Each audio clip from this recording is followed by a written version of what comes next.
Bonsoir, bienvenue à cette séance régulière du Conseil municipal de la Ville de Gaspé. On est le 1er février 2021. Ça me prendrait une proposition pour l'ouverture de la séance. Je le propose. Monsieur O'Connor, proposition pour l'adoption de l'ordre du jour. Je propose. Madame Mathurin, proposition pour... ça allait pour tout le monde, l'ordre du jour, oui? Oui. Proposition pour l'adoption des procès-verbaux des séances précédentes. Je le propose. Oh, je l'ai entendu en double. J'ai cru entendre la voix de M. Fournier à travers la double proposition. Fait que M. Fournier a proposé. Ça va pour tout le monde? Oui. Si oui, on est rendu en 4.1. Rapport du maire. Je débuterai en disant que l'hiver s'installe un peu tard, mais il fait son nid. On prévoit plus de 80 cm. On fait près de 80 cm de neige d'ici à samedi prochain. Fait que si on regarde le positif, ça va être parfait pour les sports d'hiver. Comme vous le voyez aussi, le conseil municipal continue de donner l'exemple en utilisant les moyens technologiques pour ces séances, pour diminuer les contacts physiques, comme le recommande la santé publique. On le sait, le télétravail, c'est pas toujours évident, surtout, je dirais en particulier pour les gens qui ont des enfants à la maison et dont le couple est en télétravail. On le vit chez nous, puis je connais plein de monde qui le vivent. Il y a 3-4 Zoom et Teams ouverts en même temps dans une maison. C'est pas évident à vivre, mais on n'a comme pas le choix de s'adapter. Fait que c'est ça qui se passe présentement. À part de ça, on a un début d'année très mouvementé. Je vais mettre le focus sur quelques dossiers particuliers dans mon message de ce soir. Le message qui va couvrir la période du 18 janvier au 1er février. Donc, en rafale, le bilan de mes rencontres depuis le 18 janvier, incluant celle de ce soir. On a 2 rencontres du Conseil, 2 rencontres avec la santé publique et une avec le CI3S. 4 rencontres de la table des préfets, une du bureau de suivi du chemin de fer avec le MTQ, un conseil exécutif d'Escales-Gaspésie.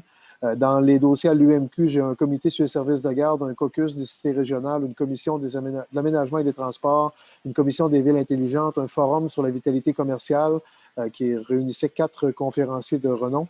J'ai un webinaire sur les services de garde en collaboration avec Espace Muni et l'AQCPE qui a réuni près de 150 élus de partout au Québec. Comme quoi, la problématique qu'on vit ici, elle est généralisée à l'ensemble de la province. J'ai aussi une rencontre avec la ministre régionale Marie-Ève Proulx, 2 autres rencontres ou 2 autres discussions avec son cabinet plutôt.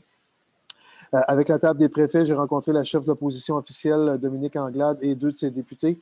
On a aussi une rencontre avec la direction régionale du ministère de l'Énergie et des Ressources naturelles sur le dossier des plages. Je reviendrai tout à l'heure sur ce dossier-là. Des échanges avec la direction régionale du MTQ, notamment sur la problématique de l'intersection près de l'hôpital. J'ai également participé à la conférence de presse des ministres Diane Leboutillier et Benoît Charette à propos de la création d'un corridor animalier entre le parc Forion et le reste de la Gaspésie, un projet réalisé par Conservation de Nature Canada. Finalement, 5 rencontres avec des entreprises et des organismes et j'ai comptabilisé pas moins de 32 entrevues médiatiques durant ces 2 semaines.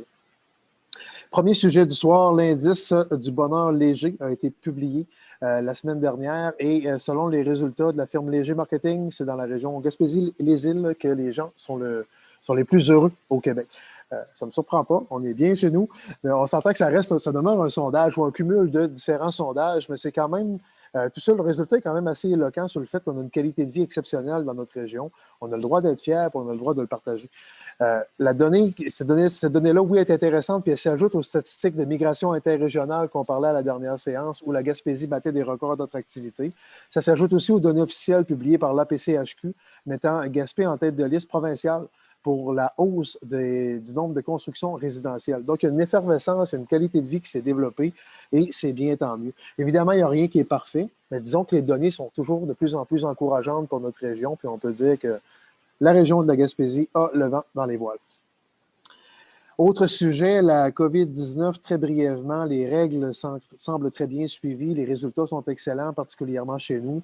En date d'aujourd'hui, il restait un seul cas actif en Gaspésie. Donc, au nom de la population, au nom des gens les plus vulnérables et des travailleurs de la santé, je vous dis un gros merci d'avoir suivi les consignes. Et si on se fait à ce qu'on entend, on devrait passer en mode déconfinement progressif à compter de lundi prochain. Le premier ministre Legault va faire des annonces demain. On s'attend à des modulations régionales. On s'attend à de la réouverture de certains secteurs d'activité. Puis de mon côté, j'ai bien hâte de me faire couper les cheveux, en tout cas. Mais par-dessus tout ça, ce qui est important, c'est qu'on ait des règles le plus claires, le plus précises, le plus prévisibles possible pour qu'on ait un peu plus de liberté sans entraîner de risques démesurés, autant pour les gens vulnérables que pour le système de santé. Ce que je répète souvent, c'est qu'on a beau vouloir jouer aux experts présentement, tout le monde a sa petite idée là-dessus, mais la question de fond demeure qu'on doit se fier à l'expertise scientifique de la santé publique parce qu'on parle de propagation de maladies, propagation de virus. Donc, c'est des mesures qui relèvent de la santé publique. Ça prend une certaine expertise pour peser le pour et le contre, peser le niveau de risque dans tout ça. Donc, le rôle de la santé publique, c'est de recommander des choses au gouvernement en fonction de son expertise. Puis le rôle du gouvernement, c'est de pondérer l'expertise de la santé publique en fonction d'une bonne dose de réalité terrain puis de prendre la décision finale. Puis notre rôle à nous autres, les élus locaux, ben, c'est de vous partager d'abord c'est de partager d'abord l'information terrain là, avec la santé publique qui vient nous consulter sur plein de petits trucs plus terrain. C'est de donner le pouls des citoyens au gouvernement, puis c'est surtout d'appliquer les décisions gouvernementales dans la sphère municipale. Donc, on ne participe pas aux décisions finales, on n'a pas l'expertise pour ça, mais on contribue à donner le pouls du terrain puis à appliquer localement ces décisions. Fait qu'on va attendre la suite demain. Je parie qu'on va avoir quelques petites modifications de règles par rapport à ce qu'on vit actuellement. Autre élément, vous l'aurez sans doute vu passer à l'échelle québécoise, il y a une campagne menée par l'UMQ sur le respect de la démocratie et le respect des élus. Ce soir, on va adopter une résolution en ce sens-là au Conseil, à l'instar de centaines de conseils municipaux partout au Québec. Le but de tout ça, c'est pas de faire pitié, c'est simplement de rappeler aux citoyens que les élus sont des gens du peuple, qui ont le cœur à la bonne place, qui se dévouent pour tenter de faire avancer leur milieu. Tout le monde a le droit d'être en désaccord avec des orientations et des décisions du Conseil. On n'est pas là pour imposer toute notre façon de faire sans avoir le droit d'en discuter. Donc, les gens ont le droit d'être en désaccord, les gens ont le droit de manifester leur désaccord, les gens ont le droit de poser des questions, on a tous le droit de débattre, mais tout ça doit se faire dans le respect.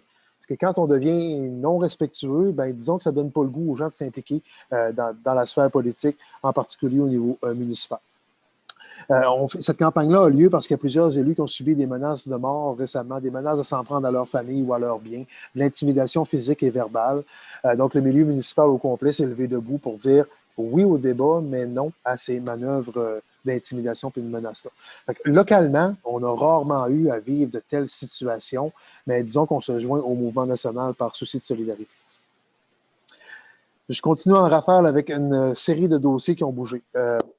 Il y a un dossier qu'on a parlé via les médias, le déménagement du garage du MTQ du centre-ville vers le parc industriel des Augustines est pratiquement confirmé. On s'entend qu'un parc industriel est pas mal mieux qu'un quartier résidentiel pour un usage aussi lourd. La Société québécoise des infrastructures a donné le contrat de construction du garage le 11 janvier dernier au coût de 13,1 millions de dollars. J'ai eu à signer aussi le 27 janvier une promesse de vente d'un terrain municipal dans le parc industriel. Donc, si le contrat est signé, si la promesse de vente du terrain est faite, c'est signe que c'est une question de temps pour qu'on ait des annonces et un début de construction. Ça fait 30 ou 40 ans qu'on parle de ce dossier-là, mais cette fois-ci, là, ça semble être vraiment la bonne. Puis ce qu'on comprend, c'est que, étant donné que le contrat de construction a été donné le 11 janvier, normalement, les travaux se font dans les mois qui suivent. Donc, réalistement, vers le printemps, j'imagine. Je présume de certains trucs, là, je n'ai pas des confirmations officielles, mais disons qu'avec la connaissance du milieu, ça nous permet de croire à ça. Ce qui est entendu aussi, c'est que le terrain actuel du MTQ au centre-ville va être cédé à la ville. C'est prévu depuis longtemps que ça va être comme ça. Le temps qu'ils fassent la nouvelle construction, la démolition des infrastructures désuètes, la décontamination du terrain, on estime réalistement pouvoir se servir de ce terrain-là au tournant probablement de 2024, si ce n'est pas 2025. D'ici là, ce que je dis depuis un bon moment, c'est qu'on va se faire une vraie bonne consultation publique en bonne et due forme pour réfléchir à l'avenir et à la vision qu'on doit donner à notre centre-ville. On n'aura pas deux occasions en or comme celle-là d'avoir une grande galette de terrain qui se libère en plein cœur du centre-ville. Donc, on y réfléchira comme il faut avec un vrai processus consultatif en bonne et due forme. Autre dossier, logement. Tel que mentionné dans les médias aussi, on a eu une excellente nouvelle dans le dossier du logement social avec la signature des ententes fédérales provinciales qui s'était attendue depuis très longtemps, depuis plusieurs mois, la signature de cette entente-là.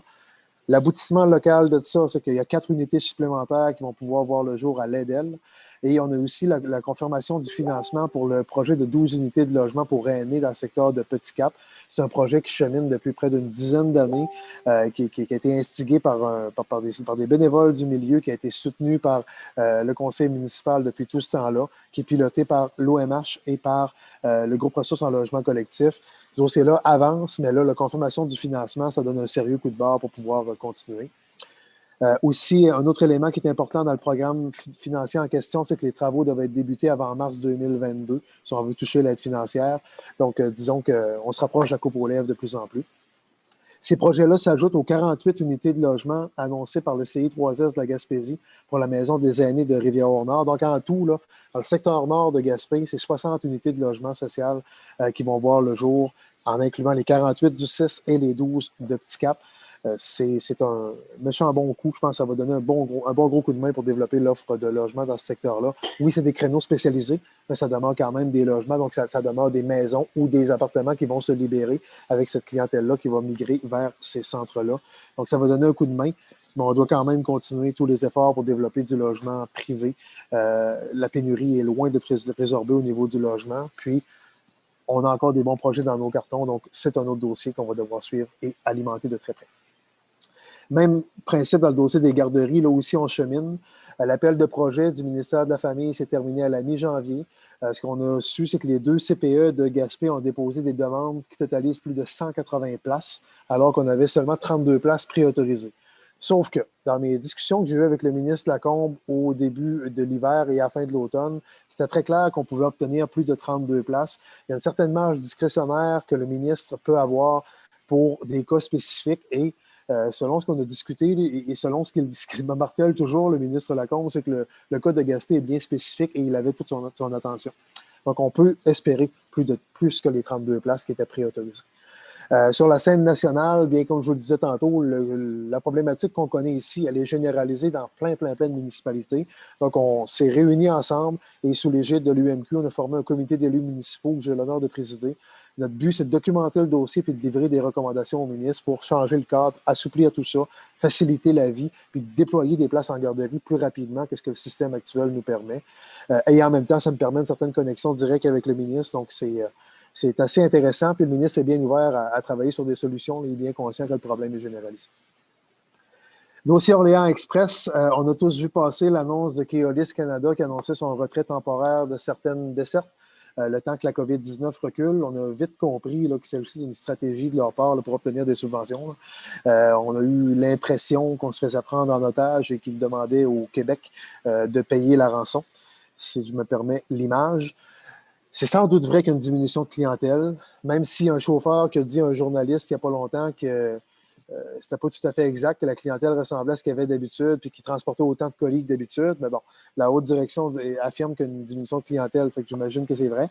Il en demeure pas moins qu'au-delà de la question de la clientèle, c'est qu'on a toujours l'impression de se faire prendre à la gorge, puis ça me pue au nez, puis ça m'énerve, puis c'est ça que j'ai dénoncé sur toutes les tribunes régionales et nationales.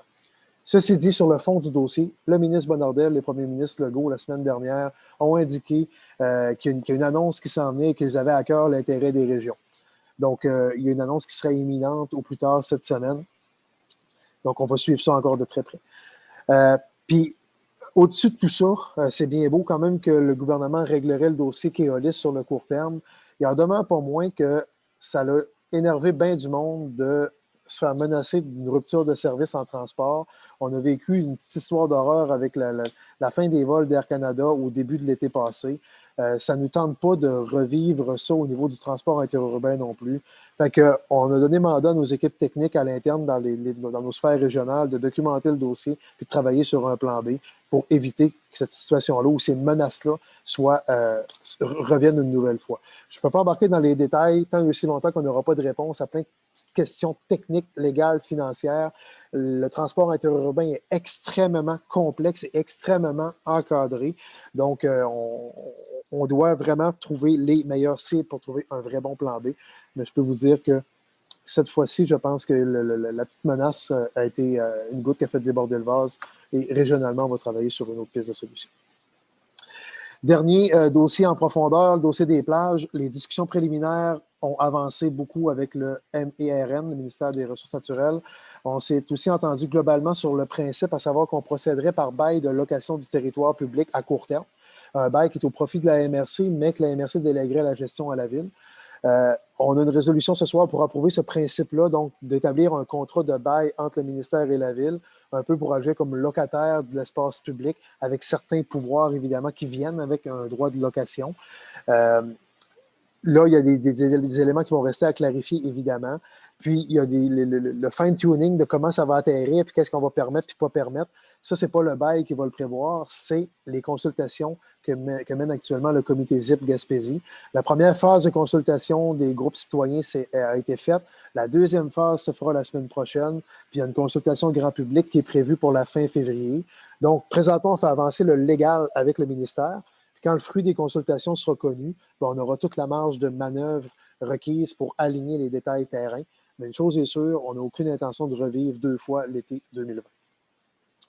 Fait que je m'arrête là pour ce soir. Février s'annonce chargé. Je pense entre autres, là, il y a des consultations prébudgétaires du gouvernement du Québec justement pour son prochain budget auquel je vais participer.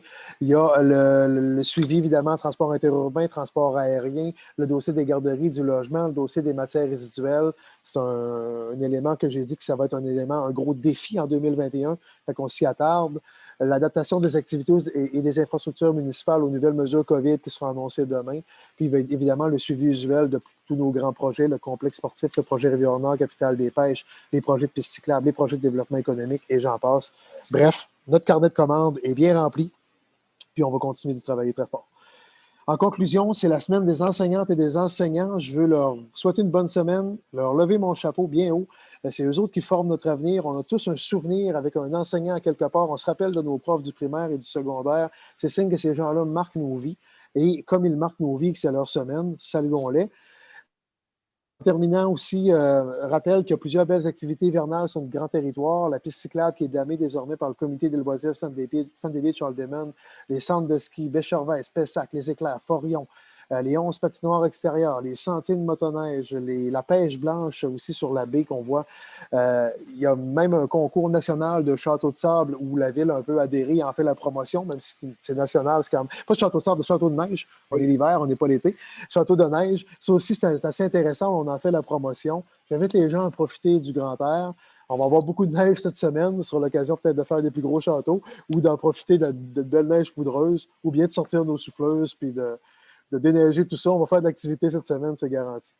Sur ce, je vous souhaite un bon mois de février, puis surtout, faites attention à vous. On aime vous avoir en forme et en santé. Fait que voilà ce qui complète mon message de ce soir. En 4.2, c'est l'état des revenus et dépenses. On l'a reçu en séance de travail, donc tout est conforme. On va suivre les restes des dépenses à rentrer pour finir l'année 2020 pour avoir le topo complet bientôt. Le point 5, c'est la période de questions du public. On n'a rien reçu en amont. Je me permets encore une fois de le rappeler. En période pandémique, on ne peut pas tenir les séances en recevant du public. Donc, on fait tout ça à distance. Mais si les gens ont des questions, qu'ils n'hésitent pas à nous les fournir par écrit dans le petit formulaire web que sur le site web de la Ville. C'est assez simple et efficace. Alors, en début de pandémie, on en a reçu plusieurs. Puis depuis un bout, on n'en reçoit plus de questions. Donc, je viens de dire aux gens de ne pas se gêner pour ça. On est là pour répondre aux questions des gens. Le point 6, rapport des conseillers, questions aux officiers. On va y aller en ordre de numéro de quartier. Donc, Mme Mathurin, je vous cède la parole. Merci. Monsieur le maire, les conseillers, vous tous, bonsoir. Voici mes activités des dernières semaines. Le 18 janvier, réunion du conseil. Le 21 janvier, rencontre du comité des ressources humaines de la SADC. Le 21 janvier, rencontre de suivi avec Mme Sophie Bourdage et des membres du CLD de Lens-Avalo. Le 28 janvier, rencontre avec des membres du CLD de Lens-Avalo. Le 29 janvier, rencontre du comité d'investissement de la SADC. J'ai quelques rencontres de planifier cette semaine avec le CLD de Lens-Avalo et différents organismes. Pour ajouter de l'information concernant les 12 logements de Petite Cap, je tiens à vous informer qu'il va y avoir 8 logements de 3 pièces et demie, c'est-à-dire une chambre, et 4 logements de 4 pièces et demie, 2 chambres. Aussi, chaque logement va avoir un balcon privé, puis on va y trouver aussi un salon commun. L'appel d'offres devrait être fait d'ici la fin mars. Cette semaine, c'est, comme M. le maire le disait, c'est la semaine des enseignants, ayant comme thème « Merci de former le Québec de demain ». Je désire vous souhaiter une très belle semaine. Rien n'est facile pour vous depuis le début de cette pandémie, mais vous savez vous adapter aux changements rapidement. Jusqu'au 12 février, c'est la campagne de sécurité en transport scolaire sur le thème « M'as-tu vu ». Il faut continuer d'être très attentif lorsqu'on leur croise un transport scolaire. Aussi, on peut souligner l'apport important des conducteurs d'autobus qui, depuis la pandémie, eux aussi ont eu à s'adapter aux nouvelles consignes pour éloigner le COVID de leur autobus. Je vous souhaite de passer un excellent mois de février. Merci beaucoup, Mme Mathurin. Je passe la parole à M. Cotton. Merci, M. le maire. Je n'ai pas grand-chose. Juste quelques mots sur l'écran électronique installé en face de l'église à Rivière-au-Nord. Juste pour dire aux gens que l'écran est maintenant prêt et fonctionnel. Un gros merci aux Travaux publics et à Michel Coton pour l'installation. On me dit que la finition esthétique se fera au printemps quand il va faire beau. Il y aurait une petite question pour M. Tardif. Je ne sais pas s'il peut me répondre. Je ne sais pas si je peux lui poser une question. Bien sûr. Juste pour savoir la façon de procéder pour ceux qui voudraient publier une annonce sur l'écran, comment est-ce qu'on procède? Oui, monsieur le conseiller. En fait, c'est assez simple. C'est simplement de se rendre sur le site Internet de la Ville de Gaspé, aller dans l'onglet Services en ligne et cliquer sur le lien affiché sur l'écran électronique. Il y a un formulaire à remplir. C'est ouvert aux organismes principalement pour leurs événements. Les gens peuvent choisir si c'est à Gaspé ou à Rivière-Nord qu'ils veulent afficher ou sur les deux écrans. Nous, on reçoit ça, puis c'est affiché dans la journée habituellement. Bon, bien, merci infiniment. En terminant, M. le maire, la semaine passée, j'ai participé de façon virtuelle à l'Assemblée générale annuelle du régime de retraite des employés de la ville, les employés réguliers de la ville de Gaspé. Je peux vous dire que les actifs sont en très bonne main. Alors, c'est tout, M. le maire. Merci beaucoup, M. Coton. M. O'Connor, la parole est à vous. Monsieur le maire, je n'ai aucun rapport ce soir. Mes questions ont été posées tout à l'heure en régie. Et le dernier rapport était le 18 de janvier. Donc, ça va aller au début mars, à la prochaine réunion. Excellent. Merci, M. O'Connor. M. Fournier, la parole est à vous. Oui, M. le maire, j'ai seulement deux choses. Le 18 janvier, on a eu la réunion du conseil municipal et le 27, j'ai eu une réunion du CA du centre de ski Mont-Cheval de Gaspé. Ça fait que c'est tout, M. le maire. Merci. Merci, M. Fournier. Madame Perry, la parole est à vous. Merci, Monsieur le maire. Bon, un peu comme mes collègues, en raison de la situation qu'on vit présentement, mes réunions et mes rencontres avec nos organismes et nos citoyens sont moins nombreuses et plus difficiles à gérer. Je tiens à vous rappeler que je suis toujours disponible. Mon souci de continuer à vous représenter et d'être à l'écoute de vos besoins est toujours présent. Alors, n'hésitez pas à communiquer directement avec moi, soit par téléphone, par courriel ou par ma page Facebook. Et je termine en souhaitant un bon mois de février à toute la communauté. Merci. Merci beaucoup, Mme Perret. Monsieur Smith, c'est à vous. Oui, merci, M. le maire. Bonsoir, Mesdames, Messieurs. Je veux dire que mon mois de janvier était extrêmement tranquille aussi. Ça s'est limité à une rencontre du CCU et des échanges téléphoniques avec certains citoyens de mon secteur sur des dossiers en particulier. J'aimerais à mon tour, M. le maire en parlait un petit peu tantôt, mais inviter les gens à utiliser la piste cyclable là, qui est gammée sur toute sa longueur par des bénévoles et des gens du comité Saint-Denis-Chardonnay.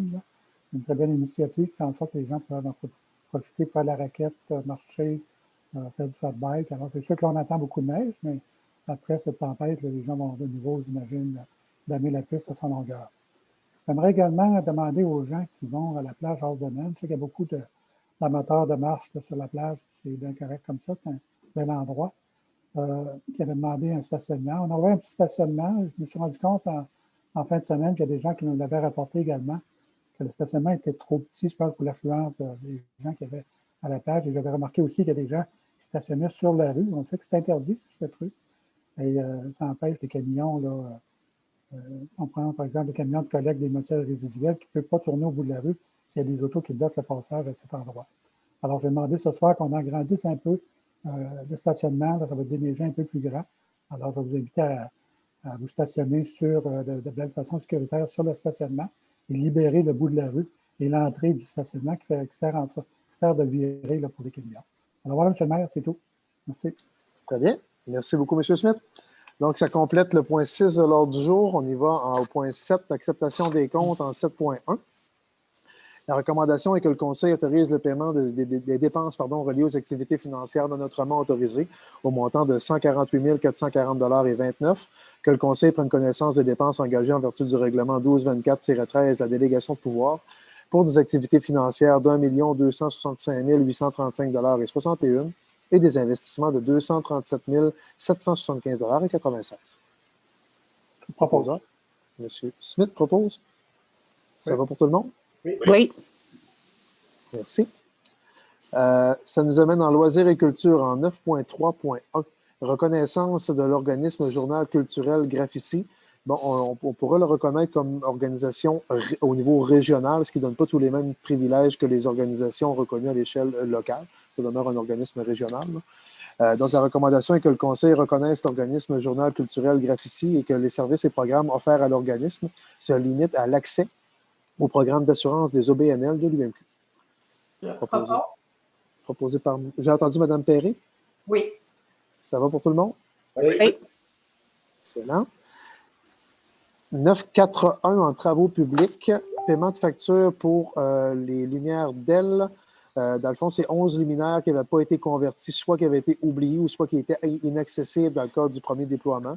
Donc, la recommandation est que le Conseil autorise le paiement de la facture 61,86 de Énergère au montant de 3 192,34 plus les taxes applicables et que ce soit imputé au règlement 1374-18. Proposeur? Je propose. M. Fournier, ça va pour tout le monde? Oui. Les points des services juridiques, maintenant en 9.6.1, une émission d'obligation au montant de 6 763 000 C'est pour financer les règlements d'emprunt de la Ville. La recommandation est que l'émission d'obligation au montant de 6 763 000 de la Ville de Gaspé soit adjugée à Marchés mondiaux CIBC Inc. Ça fait suite évidemment à un appel d'offres. Que la demande soit faite à Marchés mondiaux CIBC Inc. de mandater Service de dépôt de compensation CDS Inc. pour l'inscription en compte de cette émission, que le maire et le trésorier soient autorisés à signer les obligations couvertes par la présente émission, soit une obligation par échéance, que CDS agisse à titre d'agent inscripteur en compte, agent détenteur de l'obligation et agent payeur et responsable des transactions effectuées à l'égard de ses adhérents.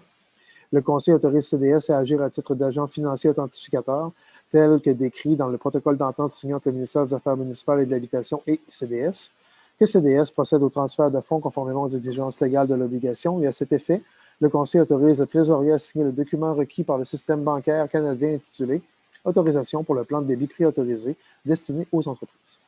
Proposeur? Monsieur Coton, ça va pour tout le monde? Oui. En 6.2, pardon, 9.6.2, oui, c'est aussi pour le financement des règlements d'emprunt.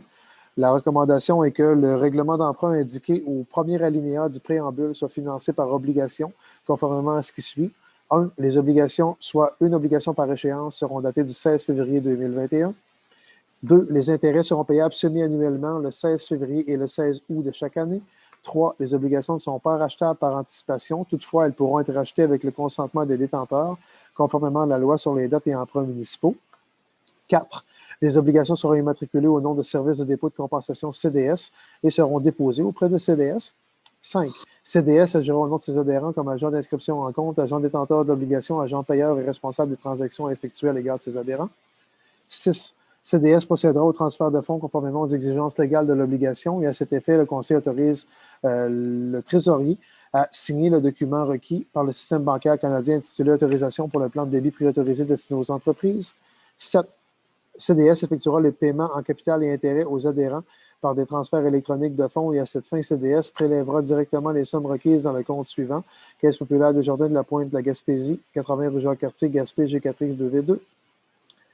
Que les obligations soient signées par le maire et le trésorier, la Ville de Gaspé, tel que permis par la loi, a mandaté CDS afin d'agir en tant qu'agent financier authentificateur et les obligations entreront en vigueur uniquement lorsqu'elles auront été authentifiées.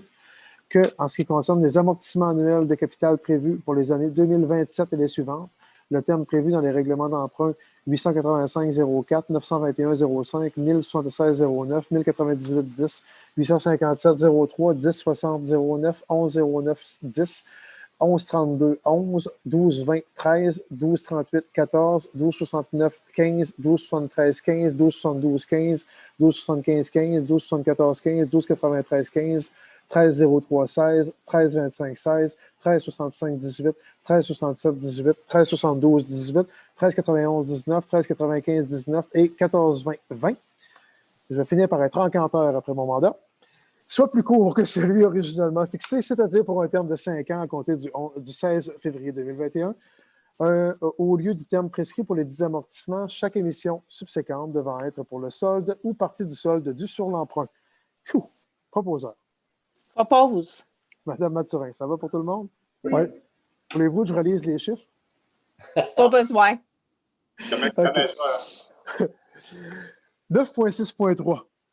Paiement de facture à de la police d'assurance des véhicules à la capitale assurance générale.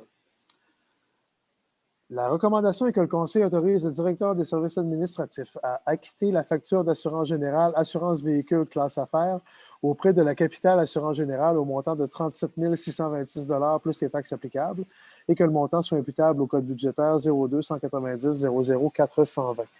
Un proposeur? Je propose. Madame Perry, ça va pour tout le monde? Oui. En 9.6.4, modification de l'assiette d'une servitude de drainage sur le lot 2 732 769 cadastres du Québec. On est dans le secteur de Grande-Grave. La recommandation est que la Ville de Gaspé consente à la signature d'un acte de modification de l'assiette de servitude affectant le lot 2 732 769 cadastres du Québec et publié au Bureau de la publicité des droits de la circonscription foncière de Gaspé le 12 mai 1960 sous le numéro 35 967. Que la nouvelle assiette de la servitude soit approuvée préalablement par le service du greffe et que les travaux relatifs au nouveau canal de drainage soient également approuvés au préalable par le service des travaux publics. Que tous les coûts, normalement, notamment ceux des travaux et des honoraires professionnels, soient à la charge exclusive de la propriétaire ou ses ayants droit. Que le maire et la greffière soient autorisés à signer les documents requis. Un proposeur. Je propose. M. O'Connor, ça va pour tout le monde? Oui. En 9.7.1, adhésion à la déclaration d'engagement sur la démocratie et le respect. J'en parlais dans mon message en début de séance. La recommandation est que le Conseil adhère à la déclaration d'engagement ayant pour terme la démocratie dans le respect, par respect pour la démocratie. Que le Conseil municipal s'engage à accompagner les élus et les élus municipales, ainsi que toutes les sphères de la gouvernance municipale pour valoriser la démocratie municipale et consolider la confiance envers les institutions démocratiques. Qu'une copie de cette résolution soit transmise à l'UMQ. Je le propose. J'ai mal entendu. C'est qui proposait? Nelson. Monsieur O'Connor. Merci beaucoup, Monsieur O'Connor. Ça va pour tout le monde? Oui. Moi, merci. Donc, merci. 972. Protocole d'entente entre la MRC Côte-de-Gaspé et la Ville de Gaspé pour les patinoires extérieures. C'est sur le même principe et le même programme fédéral qui venait en aide au terrain de jeu l'été dernier, donc le transit par la MRC pour soutenir nos activités municipales. La recommandation est donc que le Conseil autorise le directeur général à procéder à la signature du protocole d'entente entre la MRC et la Ville relativement au soutien financier des comités de patinoires extérieures sur notre territoire. Proposeur? Je propose. M. Coton l'a proposé. Ça va pour tout le monde? Oui. Oui. 9.7.3, c'est un appui politique au développement du circuit touristique de la route des vents. Donc, c'est un projet qui est en élaboration avec le créneau Accord éolien. La recommandation est que la Ville accorde son appui à la mise en place du circuit touristique de la route des vents et aux démarches du créneau d'excellence éolien afin de réaliser ce projet porteur. Proposition 2. Je le propose, mais je vais juste dire que ce projet-là, ça va être à la pointe à la renommée, puis que je siège sur quand il y a des réunions là, à titre d'information.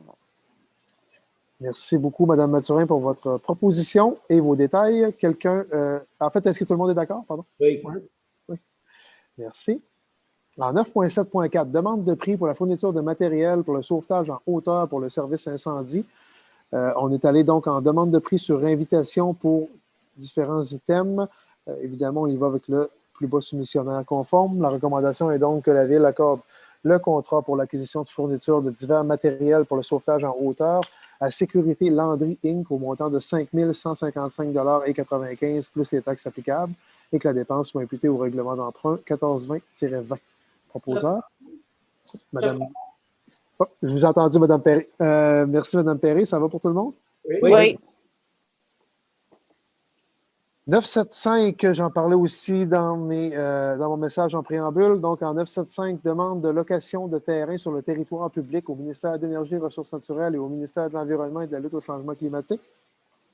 C'est une étape dans un processus légal en vue d'obtenir des pouvoirs pour la gestion des plages. C'est le chemin qu'on a choisi de prendre qui est le plus facile et le plus rapide, du moins pour l'instant, avec les deux ministères. Donc, la recommandation est que le Conseil autorise le directeur général ou la greffière à signer toutes les demandes de certificat d'autorisation ou d'utilisation du territoire public auprès du ministère de l'Énergie et des Ressources naturelles et du ministère de l'Environnement et de la lutte au changement climatique et à signer tous les documents officiels exigés et à payer les frais administratifs relatifs à ces demandes.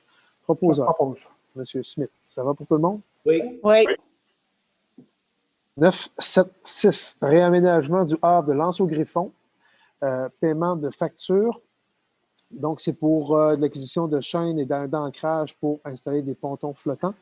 La recommandation est que le Conseil autorise le paiement de la facture des agrès de pêche ACPG au montant de 1 564,18 plus les taxes applicables et que le montant soit imputé à l'aide financière versée par Pêche et Océan Canada.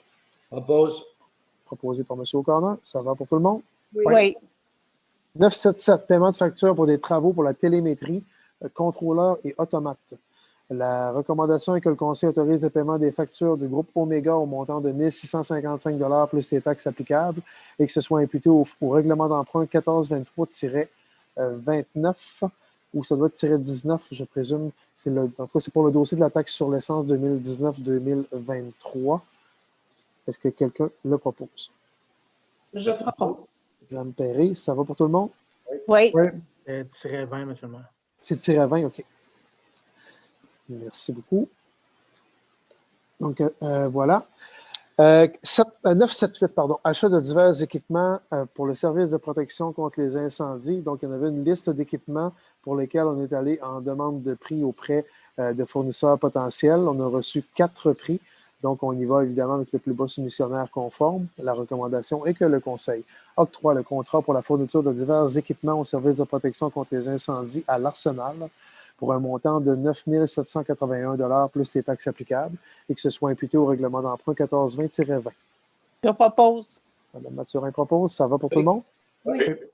Excellent. En 979, adoption du budget 2021 de la stratégie d'attraction de la main-d'œuvre Gaspé Pur Plaisir.